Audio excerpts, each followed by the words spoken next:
সুপ্রভাত সবাইকে। তো এই যে সকালবেলা শুরু হয়ে গেছে, তো এই যে সব গাছে জল ফল দিলাম। মেয়ের এই যে দুধ, কর্নফ্লেক্স, আমন্ড বাদাম, স্কুলে যাবে, খাবার তৈরি করে রেখেছি। হ্যাঁ, বড় হয়ে গেছে, উচ্চ মাধ্যমিক দেবে, তাও এসবই খায়। ওই জন্য টিফিন করে নিচ্ছি, ডালিয়ার একটু বিরিয়ানির মতো, পেঁয়াজ, গরম মশলা সমস্ত কিছু দিয়ে।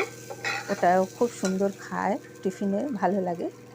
তো নানা রকম দিই, যখন যেরকম হয় তখন সেরকম ওকে বানিয়ে দিই। আজকে ওটা ওকে বানিয়ে দেবো। এই যে জল খাচ্ছে, কখন রেডি হবে জানি না। এখানে আমার গাছে খুব সুন্দর সুন্দর সব ফুল ফুটে রেখেছে, মানে গাছে জল দিতে হয়। আজকে পরিবেশটা এত ভালো, ভোরবেলা থেকে রোদ্দুর। এখানে খুব তাড়াতাড়ি রোদ্দুর হয়, আবার খুব দেরি করে সন্ধে হয়।